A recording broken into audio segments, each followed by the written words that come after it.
Hello, welcome to our audio podcast called Soot To Success. I am your host, Emily. Who do we have the pleasure of speaking with today? I have Hi, Marshall Emily. Peters and Ray Gessner. Great to have you both, Marshall and Ray. Marshall, let's start with you. Could you tell us a bit about your company and how long you've been in business?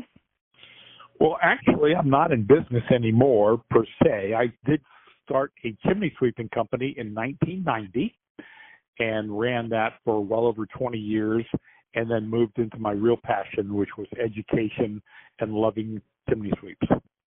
That's quite a journey, Marshall. Transitioning from running a business to pursuing your passion in education sounds fascinating. What inspired you to make that shift? Well, truth be told, it was a supernatural occurrence.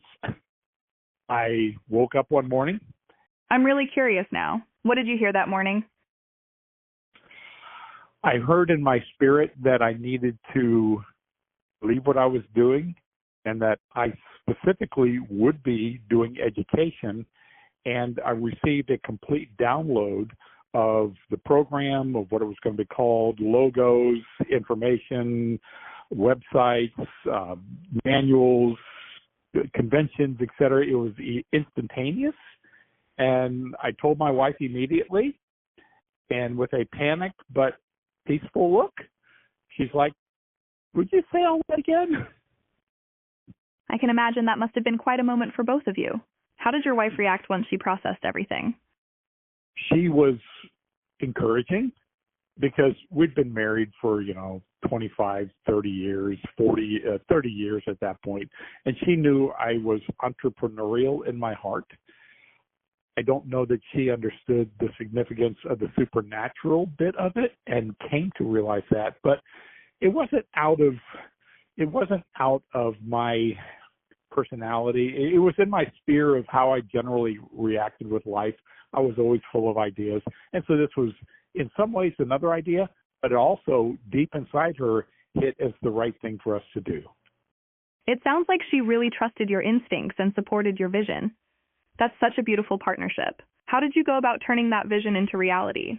It sounds like you both have a strong partnership and understanding. It's amazing how she supported you through such a significant change. How did this new venture in education unfold for you?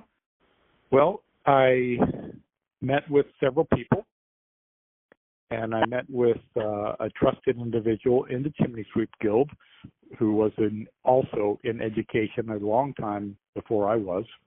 We sat down, had some conversations, and then for the next 6 months, I worked on the program, put together manuals, a training program, websites, et cetera, invested a lot of money, and then we put it out to the general public of sweeps. It sounds like you really poured your heart and resources into this new venture. How was the response from the chimney sweep community when you launched it? Our understanding when I talked to my wife about this, one of the phrases that I used was that, honey, we're not going to make any money for the first 5 years. And this is not about money.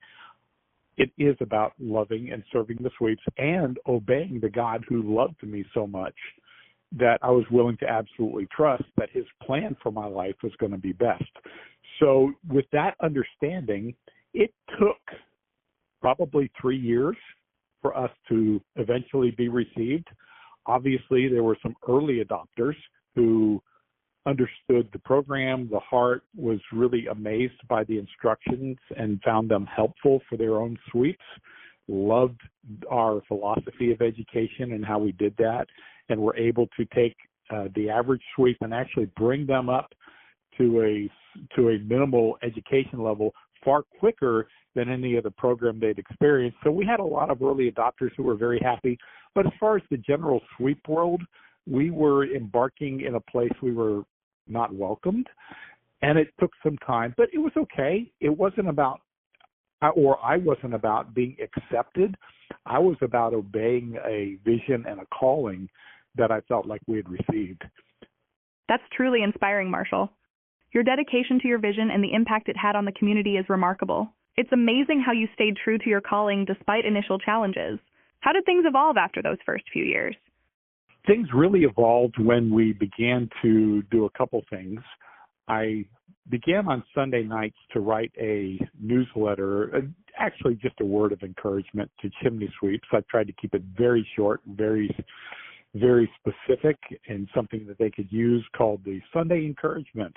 And that seemed to actually turn a corner for us, as well as we began a convention, which we always knew was part of the plan, but we began a convention called the Chimney Expo that was designed very different and unique from most typical conventions of any kind of industry. We truly designed it to be for the sweep and not for the owners. We wanted regular chimney sweeps to come, put their hands on materials, supplies, etc., and then also get training where nothing in the industry had been done like this. So when I say nothing been done like this, we threw a convention for free and just said, come, at obviously great risk to ourselves. But again, that wasn't the important thing. The important thing was I had felt called to put my life on the line to love, serve, educate sweeps. And that's exactly what we did. Again, it wasn't about money, but it was about what we felt was a calling and who we knew Marshall was and was able to do just that. The first year we had 350 sweeps show up in Valley Forge, Pennsylvania, and it was a crazy success. Many chimney supply companies still look back at that moment and say, you know what, that was the best convention we've ever attended in our entire life. And the whole thing was free. We eventually, started charging for it a few years later. It's inspiring to see how you prioritized community and education over profit. How did things progress after that initial success? Things continued business continued to improve, and we were grateful for that. Obviously, you have to earn your stripes in any industry where you're putting your foot in the door, and it's going to take some time. And so, yes, about 10 years later, things really began to take off for us. We were much more received and accepted, obviously, than to begin with. Our people understood at that point who we were, what we were trying to do, and then we were embraced as a result of that. It's like the phrase, it took 10 years to become an overnight success, and we felt like we did that. Eventually, life turned a surprising corner when the National Chimney Sweep Guild decided to embrace our program as their official education format, and then ended up buying Certified Chimney Professionals and using that, the name of that kind of certification as their main chimney sweeping certification.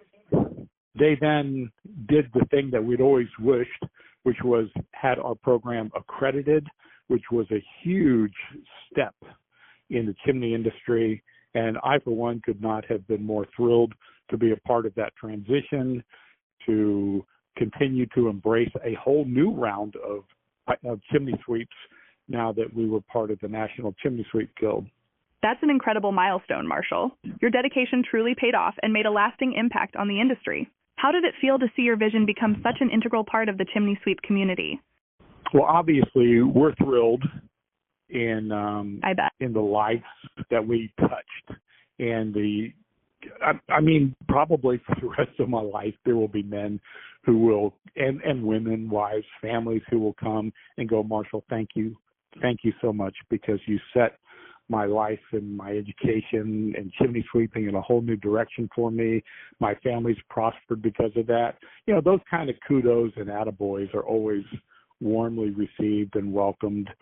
Again, that wasn't the purpose of why we did it, but that's just the outflow of the passion that we have as followers of Jesus, but also just lovers of people.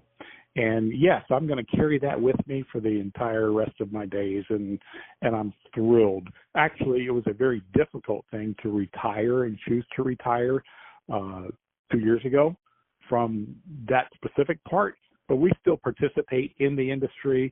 We participate in the conventions, and every now and then people ask me to come out and do some training, and that's always fun, because just like everything we did, it was always about the sweep and bringing education to the average sweep in a way that they were able to embrace, quickly learn that was the passion, still's the passion, and it's still a delight. But yeah, we're like, wow, what an adventure this was, and thrilled as we look back. That's truly heartwarming, Marshall. Your legacy in the industry is profound, and it's clear you've touched many lives. It's wonderful to hear that you're still involved and sharing your passion with others. Now, Ray, I'd love to hear your thoughts on Marshall's journey and how it resonates with your own experiences in the chimney sweep industry.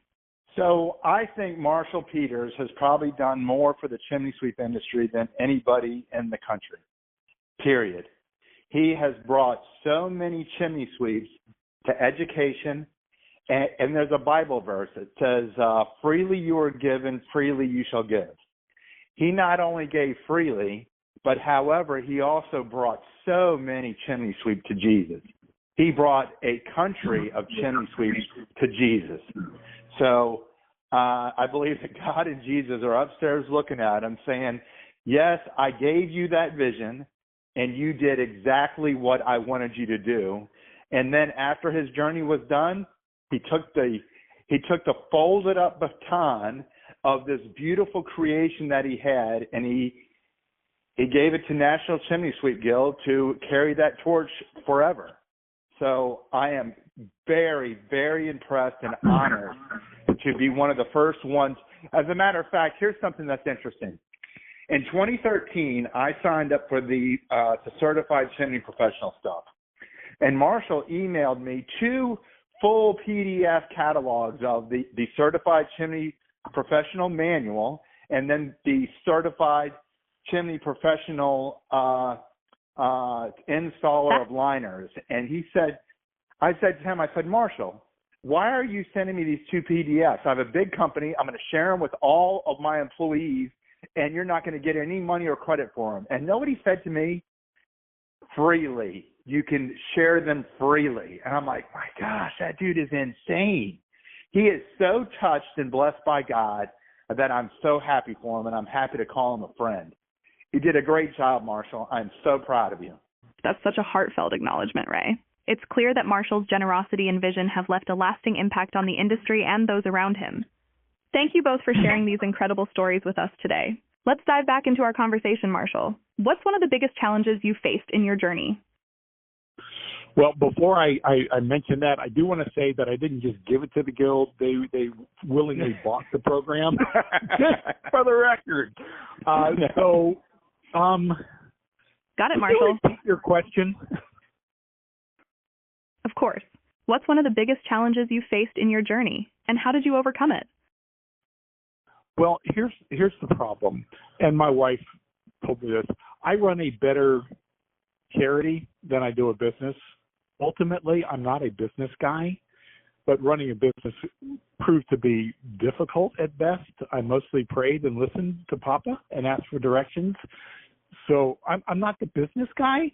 I'm love the people kind of guy, and that always proved to be a struggle and a challenge. It's wonderful that you stayed true to your values and focused on what mattered most to you. How did you balance those challenges with your passion for helping others? I listened to my wife, not as much as I should have, but I did listen to her and brought her the challenges. And we did spend time praying together and seeking God in many of the directions. And she was absolutely what the scripture would call my help meet. And when I say that, what I mean is the word there that was used for Eve was the same word God used for himself when he called Israel into battle and said, I will be your help meet. So it's not a subservient term, but it's a strong term of a strong person who is by your side to accomplish the best. And just always bringing my wife into the conversation, listening to her was absolutely the best decision that I made as we walked this journey. That's truly beautiful, Marshall. It sounds like you and your wife make an incredible team, supporting each other through every step of the journey. How has this partnership influenced your work in education? Many times my wife would, when I got lucky, she would attend the seminars with me. She would travel with me, and that was always a highlight and joy.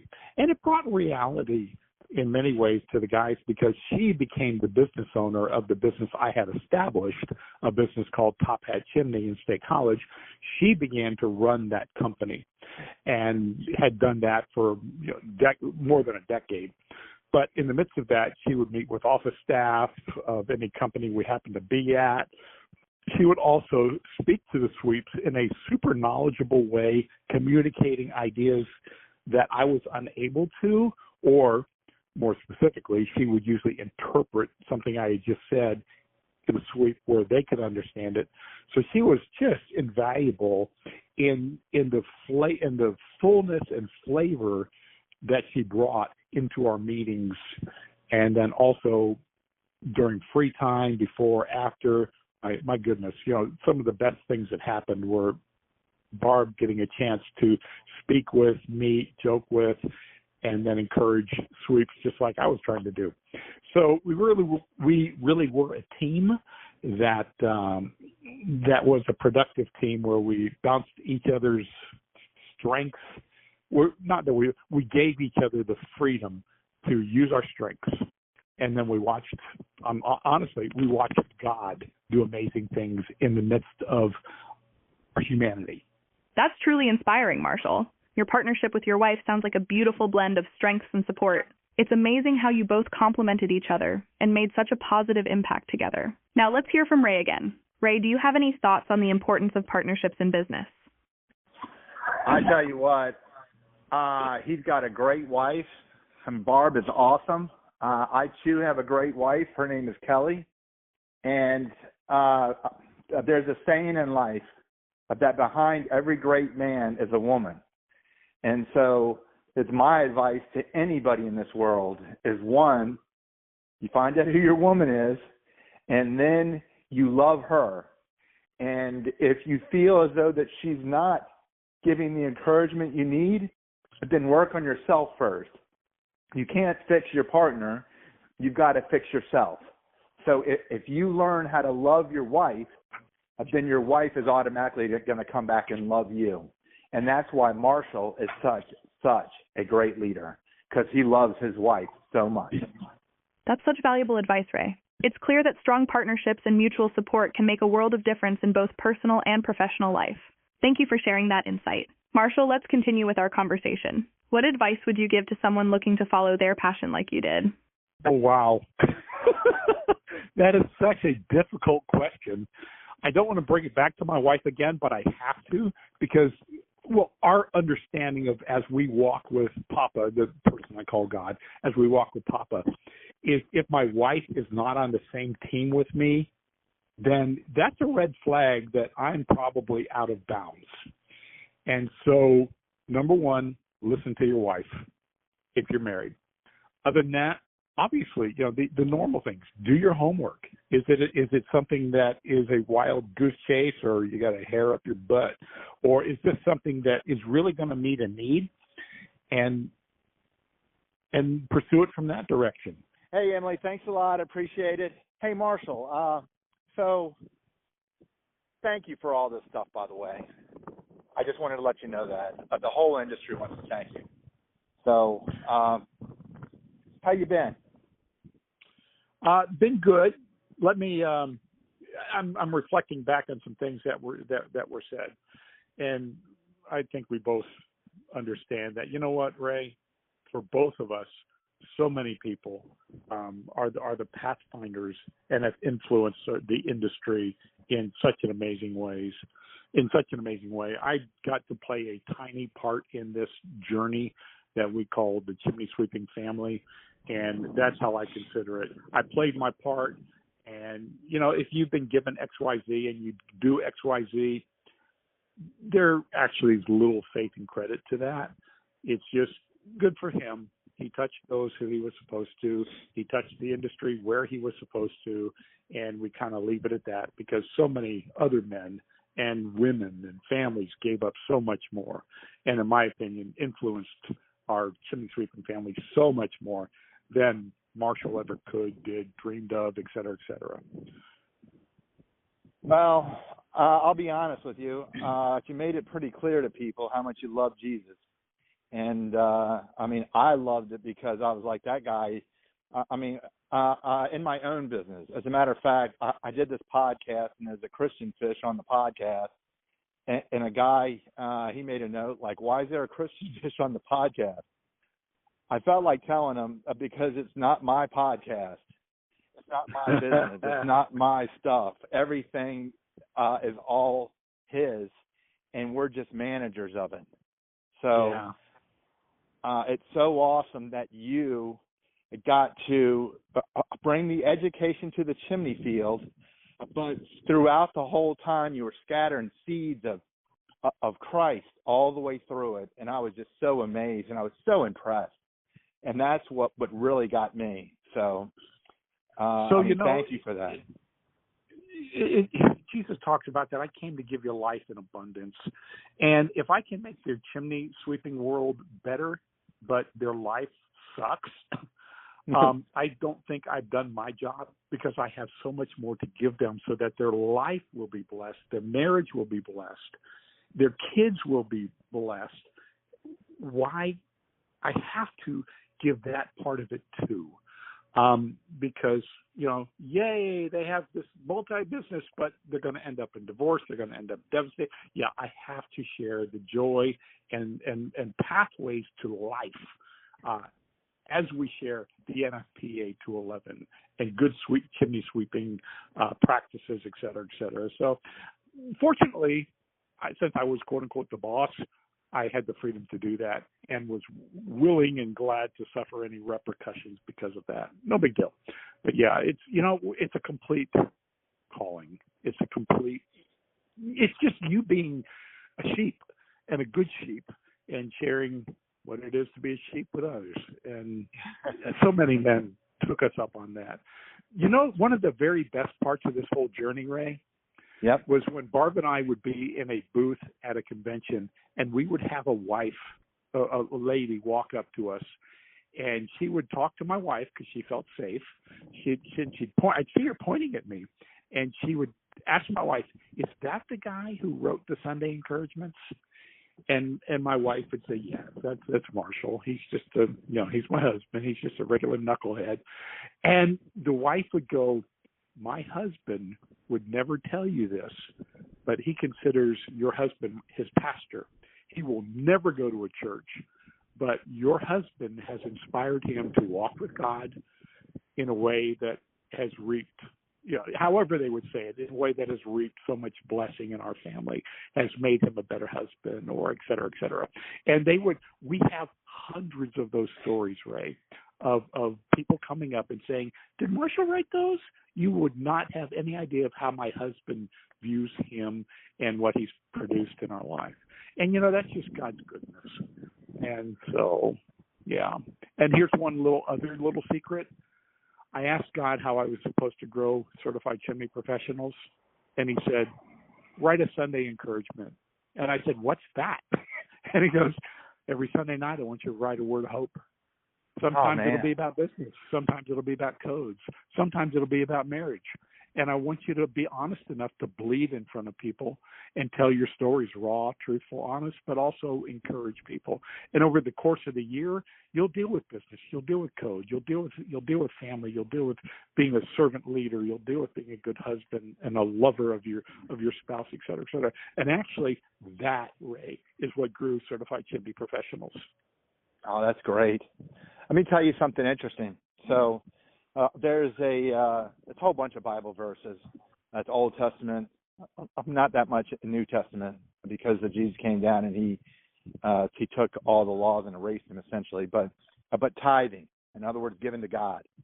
God says that, hey, if you tithe, then watch, and you won't have pestilence in your field. You won't have all this other stuff. And I mean, all these things, it's like arrows will fly, none will hit you. I mean, all kinds of neat, fun stuff. So by going and giving away all this stuff for free and doing all this work for free at the start and everything else, it's kind of like, giving your tithe. It may not be money, but it's free money and it's energy and effort. And what you've done is you've established all these seeds, and they grew up to bear tons of fruit. I mean, imagine in heaven all these people who are going to meet you, and they're going to say something like, well, it was a Sunday encouragement. That's going to be good. Humbly, I'm going to love it. I know. Marshall. Humbly, I really do understand. And the goal was actually just be faithful, but those will be true too. Well, anyways, I'm doing these crazy AI podcasts, and I wanted you to be the first one on the podcast. So now thank you. You get to listen to it, and you're like, well, that's Crazy no. Ray. He's a little bit crazier than me, or maybe he's not. I don't know. But I've always admired you. Marshall, and I'm happy to talk to you, and I'm glad things are going well for you. Do you have any plugs of your new business? Don't you have a new business going on right now, or a book you're writing? Well, we do have a book. Actually, I'm editing the book as we speak. Back in 2014, for my family, I wrote up a book called "Be Encouraged: Stories of the Supernatural." In a few months, we'll publish it on Amazon and do a Audible, and so you might look for it. It is just 30 stories of our life out of the hundreds, actually, where they're supernatural, where God intervened in our life in an unexpected way to either love us or to love someone around us, to bring a word of hope to us or someone around us. I rode in a car with angels. Our kids were saved from certain things, stories of God's provision while we were pastoring in Lansing, Michigan, just amazing stories that every one of them have a supernatural element to them. And the goal of that was always to make people jealous so that they would pursue God's heart in their own life and come to the place where they knew him in those same ways, because that's how he wants to treat all of us. So here's the deal. When I do get it published, Ray, I'm sending you a book. I'm sending you a book because I know it will inspire and encourage you to go further. And so I'll do that, making a mental note done. And then I'll do that. You'll find it fun and encouraging. They're all very short, except for one. When we had a child born who was in the NICU, that's a story in and of itself. But they're all very short. It's meant to be kind of a devotional for a month. They're just 30 short stories, very short. Sometimes one page, sometimes a couple. And they're just meant to encourage and inspire. So yes, I'm actually doing my final editing of that. And we'll hopefully have that out. The goal is, again, just like anything else, the goal is just to encourage and inspire people. There's no fame or fortune that's desired out of that. I'll probably give away as many copies as I sell. You know me, but that's okay. I know you. The thing is just being a faithful sheep. And, the scripture says that the reward of the prophet gets the prophet's reward. Well, an encourager gets the reward of watching people be encouraged and go farther in their life. And it's like a dad in the sense that there is a deep, unexplainable joy that comes from watching your kids do better, making good decisions, et cetera, and watching their lives multiply, fruitfully. And I have that same joy from Chimney Sweeps, and I'm already getting that same joy as I shared this with many, many other people already who read it and were so encouraged in their own journeys and walk into the heart of Papa. So I'll finish that up hopefully by the end of the month, and I'll send you a copy. Awesome. God bless you, Marshall. I love you a bunch, and thank you for everything you've done for all these people. I'm sure that there's a team of people who are thanking you, but God bless you. Have a great day, You're Marshall. welcome. Good talking to you. Thanks, Ray. Bye. Bye now. Bye-bye.